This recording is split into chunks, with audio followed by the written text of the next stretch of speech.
Everyone. I hope आप सभी अच्छे से होंगे।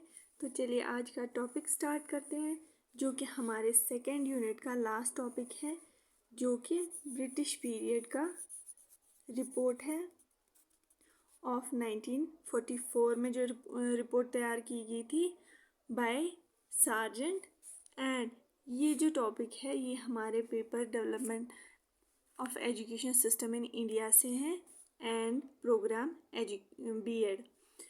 तो चलिए स्टार्ट करते हैं। सार्जेंट रिपोर्ट क्या है?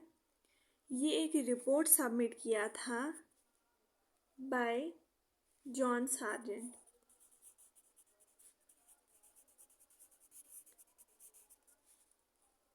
टू सेंट्रल एडवाइजरी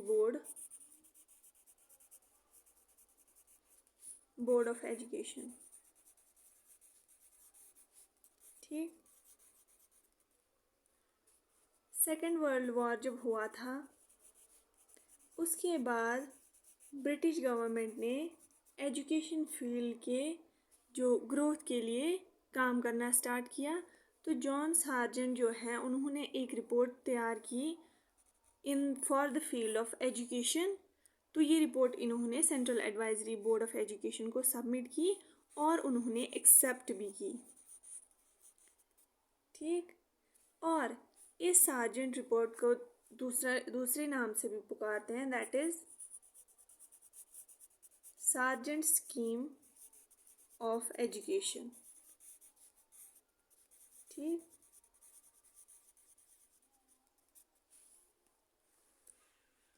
तो चलिए मेन फीचर्स देखते हैं क्या है इसके।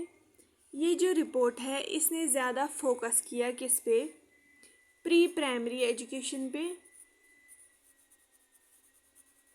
Pre primary, basic education and education for teachers. ठीक, एंड सेकेंडरी एजुकेशन। इन्होंने इन 4 फील्ड्स पे फोकस किया और रिपोर्ट अपनी सबमिट की। प्री प्राइमरी एजुकेशन क्या होती है? जो छोटे बच्चों को दी जाती है before entering into the school and before after leaving their homes. तो इनको यहाँ पे बेसिक स्किल्स समझाए जाते हैं, उतना रिजिड सिलेबस नहीं होता है, इनको बेसिक स्किल्स सिखाए जाते हैं। ठीक, ताकि ये स्कूल एजुकेशन के लिए प्रिपेयर हो। फिर बेसिक एजुकेशन आती है और education for teachers and secondary education. अब मेन फीचर्स देखते हैं। इन्होंने प्री प्राइमरी एजुकेशन फील्ड में क्या क्या चेंजेस लाने को बोली वो पढ़ते हैं। फर्स्ट इज नर्सरी स्कूल्स, जो फॉर इन्फेंट्स होते हैं वो स्टार्ट होना चाहिए और नेशनल स्कीम ऑफ एजुकेशन होनी चाहिए।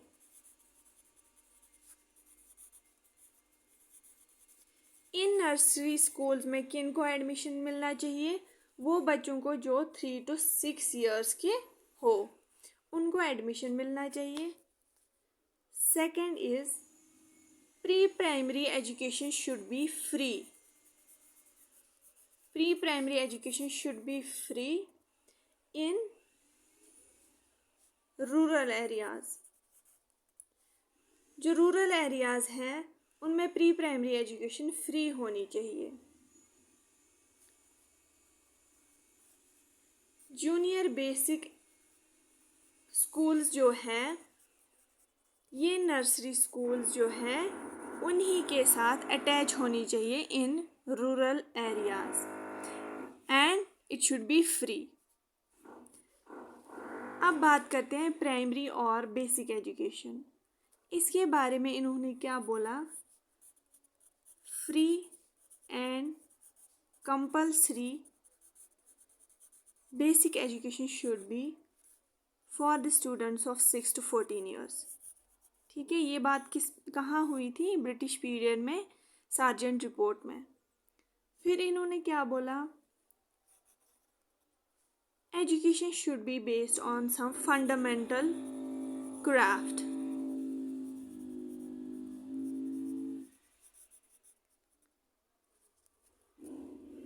ये गवर्नमेंट ने कुछ हद तक एग्री नहीं की तो इसको स्टैंड ही रखा गया।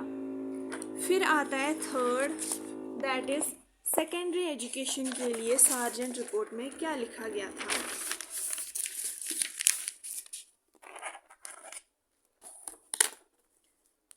रिपोर्ट फॉर सेकेंडरी एजुकेशन, इन्होंने क्या बोला, जो हायर स्टडीज़ है should be sent over to this stage of education. ठीक, हायर स्टडीज़ जो है वो सेकेंडरी स्कूल्स में देनी चाहिए, जिसमें बच्चे आएंगे from the age of 11 to 16। ठीक, 11 to 16 ईयर्स के बच्चे आएंगे इसमें। Students below 11 years should not be allowed to enter the school. जो 11 ईयर्स के बिलो के बच्चे होंगे उनको जो है एंटर नहीं, उनको एडमिशन नहीं देना चाहिए, क्योंकि वो इस एज के लिए इस स्टडी के लिए बहुत छोटे होते हैं। एडमिशन किस बेसिस पे मिलना चाहिए,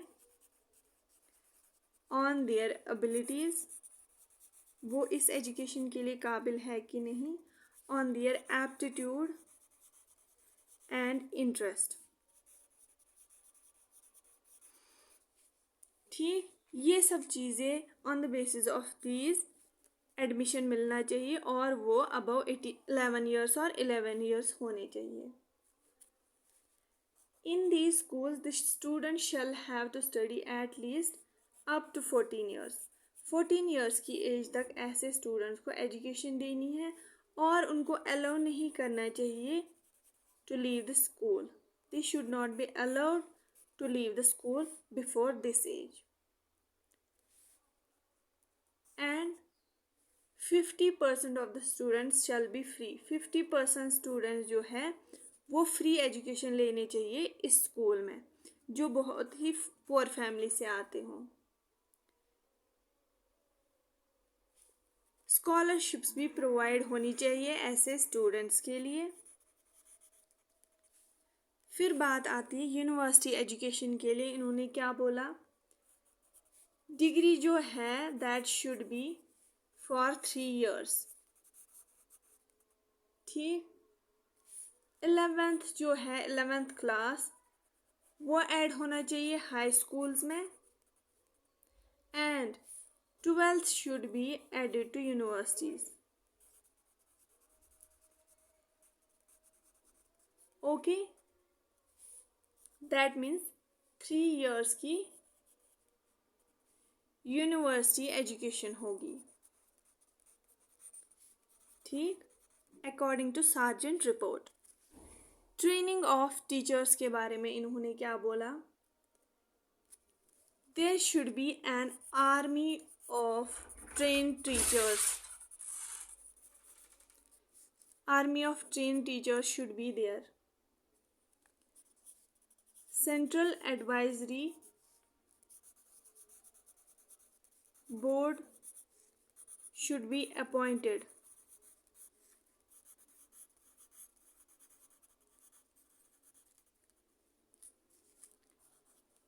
Every teacher must be trained।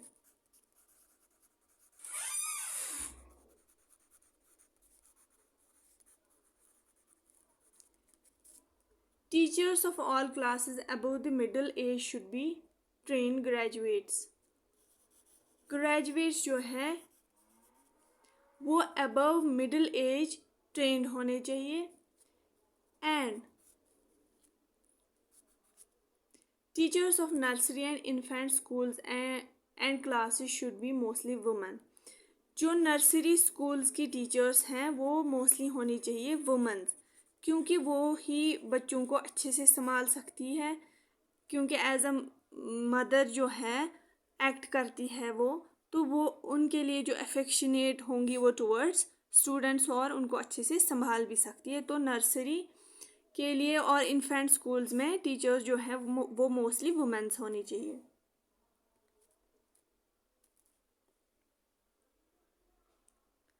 अब देखते हैं हम लिमिटेशंस। लिमिटेशंस क्या थी इस रिपोर्ट की। पहला ही, ये ओरिजिनल रिपोर्ट नहीं थी, ठीक। ये कॉपी किया गया था फ्रॉम इंग्लैंड में जो एजुकेशन सिस्टम था वहाँ से कॉपी किया गया था, और ये पॉसिबल नहीं था, ये जो भी इन्होंने रिकमेंड किया ये पॉसिबल नहीं था टू द फुलेस्ट इंडिया में जो इम्प्लीमेंट कर सके या इंडिया में इसको प्रैक्टिस किया जाए। तो इसकी वजह से इसकी जो मैक्सिमम रिकमेंडेशंस थी वो अपनाई नहीं गई इंडिया में। उस टाइम की बात हो रही है जब ये रिपोर्ट आया। तो एट लास्ट मैं आप सबसे कहना चाहती हूँ कि अगर आप सबको ये वीडियो मेरा अच्छा लगा, then I request you all कि आप इस वीडियो को लाइक करें एंड प्लीज़ शेयर करें, प्लीज़ एंड सब्सक्राइब करें, ताकि मैं आपके लिए अच्छे से अच्छे वीडियोस लाऊं, मैं सबकी हेल्प करूं। एंड कमेंट्स में बताएं आपको ये वीडियो कैसा लगा positively. And thank you so much for watching this video. All the best for your exams. Thank you.